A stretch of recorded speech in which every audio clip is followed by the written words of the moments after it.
जमाने में कई है फसाने, अगर आप हैं सटायर के दीवाने तो आ गए हम आपको वही दिखाने।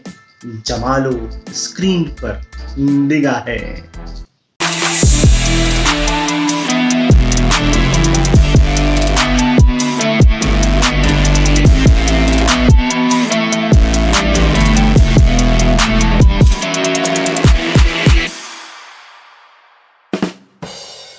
शो की शुरुआत मास्क की खबर से करते हैं। कार्टून वाला मास्क नहीं, वो कोविड वाले मास्क की बात हो रही है। ठीक है, एक रेस्टोरेंट ने एक कपल को इसलिए रेस्टोरेंट से निकाल दिया क्योंकि उसने मास्क पहन रखा था। जी हाँ, सही सुना आपने।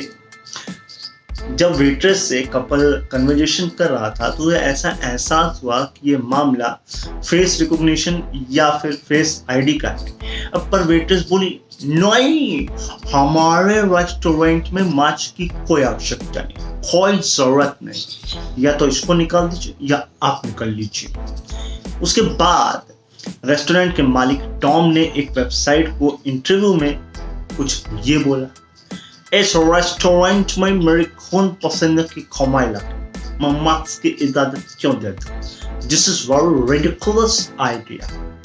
एक बात बताओ भाई साहब, आपको अपने रेस्टोरेंट में फेस रीडिंग करानी है या टिंडर मैच कराना है? ये मामला है अमेरिका के टेक्सास का। इन भाई साहब की हरकतें देख के ना मुझे ऐसा लग रहा है इनमें भावी पॉलिटिशियन के सारे गुण हैं। और वैसे भी मोदी जी अमेरिका गए हुए, क्या पता इनसे ही मिलने गए। खैर, जोक्स पार्ट। ये खबर सुनकर ऐसा लग रहा है कि मानो इंग्लैंड को अभी भी लगता है या तो भारत उसका अभी गुलाम है या वो उसे 10 दिन का गुलाम बना करके खुश होना चाहता है। कुछ दिन पहले इंग्लैंड ने एक रूल जारी किया था जो कि 4 अक्टूबर से प्रभावी होने वाला था कि भारत सहित कई अन्य देशों को उनके देश में 10 दिन का क्वारंटीन होना पड़ेगा, वो भी उन लोगों को जिनको डबल डोज लग चुका। तो ये कमाल है। भारत के अलावा जो अन्य देश थे वह थे दक्षिण अमेरिका, अफ्रीका, थाईलैंड, टर्की और रूस। और कुछ वो भी कंट्रीज थी जिनमें ये रूल लागू नहीं होना था। वो है Australia, New Zealand, Japan, Singapore, Trinidad Tobago and Barbados और अन्य कंट्रियां। डिस्क्रिप्शन में लिंक दे दिया है, ताकि कुछ पढ़ भी लिया करो। वैसे इंग्लैंड सरकार ने अब कोविशील्ड को मान्यता तो दे दी, पर मेरे पास आपके लिए फिर भी एक सुझाव है, और वो सुझाव ये है कि अगर आप हमें कोहिनूर दे दें तो हम 10 दिन का क्वारंटीन कर लेंगे। दिक्कत किधर आ रही है? चलिए अब बात कर लेते हैं एक रिकॉर्ड की। ये रिकॉर्ड हाल ही में Guinness book of world record ने सबसे उम्र दराज एक जैसी दिखने वाली महिलाओं यानी कि जुड़वा बहनों को दिया है। ये दोनों बहनें हैं जापान की, जिनकी उम्र 107 साल और 320 दिन है। इनका जन्म 5 नवंबर 1913 को हुआ था।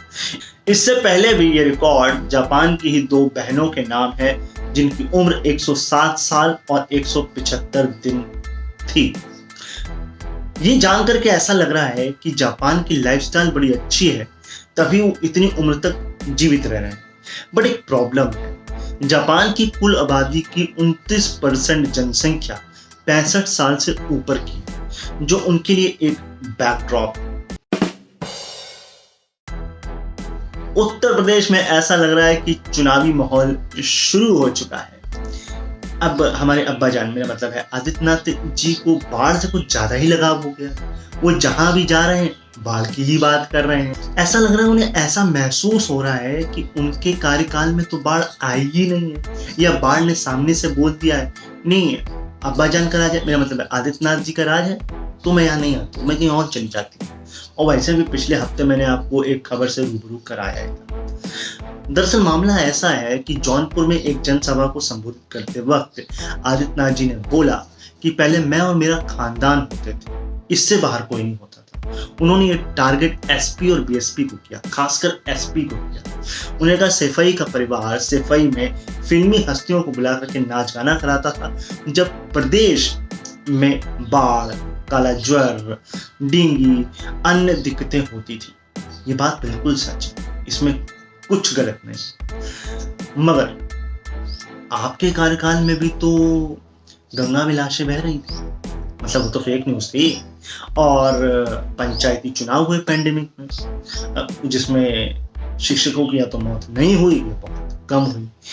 आप एक तरफ की बात करें, दोनों तरफ की बात करें। मेरा सिर्फ इतना कहना है कि आप दूसरों की गलतियां दिखा रहे हैं तो अपनी गलतियों पर भी जनता से माफी मांगे। इतना सच बोलने पर अगर टीयूबी आती है तो ना मुझे डर लगता है और ना उससे फर्क पड़ता है। चलिए अब परंपरा को आगे बढ़ाते हैं और धर्म की बात करते हैं, क्योंकि हमारे देश में इसकी बात करना बहुत आवश्यक है। मैं बात कर रहा हूँ क्रिकेट की। अब आपको तो पता ही है, हाल ही में पाकिस्तान से इंग्लैंड और न्यूजीलैंड की टीमों ने अपनी सीरीज को पुल आउट कर लिया। जहां न्यूजीलैंड ने बॉम्ब थ्रेट के चलते ऐसा किया, वहीं इंग्लैंड ने एहतियातन ऐसा किया है। मगर इंग्लिश सरकार का कहना है कि हमने इसकी इजाजत नहीं दी है, ईसीबी ने खुद अपनी मर्जी से किया है। बट मामला इससे आगे बढ़ चुका है और खतरनाक हो चुका है। इंग्लैंड में ही England versus New Zealand women's team की ओडीआई सीरीज चल रही है।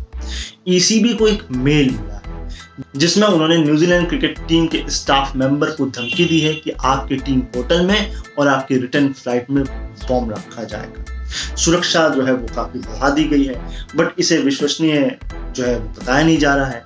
खैर, ये ESPN क्रिक इन्फो की रिपोर्ट है जिसे ANI ने छापा भी है। पर मेरा सिंपल सा एक सवाल, इतनी प्यारी कंट्री, इतने प्यारे लोग और छोटी सी कंट्री, किसको परेशानी, किसको दिक्कत है, किसको नफरत है? ये कुछ गहरे राज हैं जिनके जवाब मिलना जरूरी है। और अगर आपके पास थोड़े बहुत जवाब हो तो कमेंट बॉक्स खुला ही हुआ है। अब हमारे शो पर रिपोर्ट, धर्म या उत्तर प्रदेश की गजब खबर ना हो, ऐसा तो हो ही नहीं सकता। इस हफ्ते की उत्तर प्रदेश की गजब खबर मेरठ से आ रही है। यहाँ पर बीजेपी के एक नेता है रामपाल सिंह, जिनकी उम्र 73 साल है। अब हमें और आपको कोविड की कितनी खुराकें लगेंगी? 2 ही लगेंगी ना, इन्हें भी 2 लगी, एक मार्च में और एक मई में। बट जब इनके पास प्रमाण पत्र आया तो पता लगा इनको 2 नहीं बल्कि 5 खुराकें लग चुकी हैं और छठी ड्यू है दिसंबर से जनवरी के बीच। सीएमओ साहब ने कहा कि ये किसी की शरारत है और मेरा कहना है नहीं सारुण के यहाँ कुछ तो गड़बड़ है, जरूर कोई ना कोई गड़बड़। देखिए, शरारत ही हो तो अच्छी बात है, बट अगर ये शरारत नहीं है तो फिर मामला बड़ा गंभीर है। रिकॉर्ड की बात हो गई, अब रिपोर्ट की बात कर लेते हैं। एनसीआरबी की रिपोर्ट जारी हुई है, सरकारी रिपोर्ट है। इस रिपोर्ट में यह कहा गया है कि लापरवाही से सड़क दुर्घटनाएं के मामले में साल 2020 में रोजाना 328 मौतें हुई। हैरानी होती ना, आधे से ज्यादा टाइम तो पैंडेमिक में गया, फिर भी ऐसा हुआ। वहीं 1.20 लाख मामले दर्ज किए गए 2020 में। कुल 3 साल में 3.92 लाख मौतें हुई। 2019 में 1.36 लाख, 2018 में 1.35 लाख। वहीं हिट एंड रन के मामले में साल 2020 में रोजाना 112 मौतें हुई हैं। पिछले 3 सालों में 1.35 मौतें हुई हैं। साल 2020 में कुल मौतें हुई हैं 47,196, 2019 में हुई है 47,500, 2018 में हुई है 47,028। इस आर्टिकल में बहुत ज्यादा नंबर है, तो आपसे दरखास्त है कि डिस्क्रिप्शन बॉक्स में दिए लिंक पर जरूर जाकर एक बार नजर डाल लें। चलिए अब बात कर लेते हैं वायरस देश की, यानी कि चाइना की। चाइना ने हाल ही में ताइवान से आयात होने वाले कस्टर्ड एप्पल यानी कि शरीफा, जिसे शुगर एप्पल भी कहते हैं, और वैक्स एप्पल पर प्रतिबंध लगा दिया है।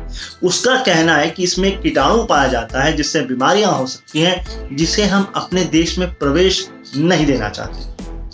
मतलब आप खुद तो पूरी दुनिया में वायरस बांट रहे हो, अब जब आपको रिटर्न गिफ्ट मिल रहा है तो आप मना कर रहे हो। इस पर ताइवान का कहना है कि हम इन्हें WTO में घसीटेंगे, और ये इसकी एवज में कोई वैज्ञानिक तर्क भी नहीं दे पा रहे, यानी कि साइंटिफिक एविडेंस भी नहीं दे पा रहे हैं। इससे पहले भी फरवरी में चाइना ने ताइवान से आने वाले पाइनएप्पल्स को भी प्रतिबंधित कर दिया है। आपको एक जानकारी दे दूं कि ताइवान शरीफा यानी कि कस्टर्ड एप्पल और मैंगोस के लिए काफी प्रसिद्ध है। चलिए अब बात कर लेते हैं दोस्ती की। अब हमारी और आपकी दोस्ती कैसी है वो तो आप कमेंट करके बताएंगे, मगर इंसान से इंसान की दोस्ती कभी मिसाल बन जाती है तो कभी मसला बन जाती है, मगर इंसान से जानवर की दोस्ती बहुत बेहतरीन होती है, खूबसूरत होती है। ऐसी ही एक खूबसूरत दोस्ती की मिसाल पेश की है मुंबई के एक व्यक्ति ने। उसने अपने पालतू कुत्ते के लिए पूरा हवाई जहाज ही बुक कर डाला। जी हाँ, मुंबई से चेन्नई जाने वाली एयर इंडिया की एक बिजनेस क्लास की 12 की 12 सीटें बुक कर डाली। एक सीट की कीमत 18 से 20 हजार, यानी कि उसने 2,40,000 रुपए खर्च किए। ये 2 घंटे की फ्लाइट थी। आपको एक और बात बता दूं, फ्लाइट्स में अपने पालतू जानवर ले जाना अलाउड नहीं है, बट एयर इंडिया कुछ शर्तों पर थोड़े पैसे अधिक लेकर के ये काम करता है।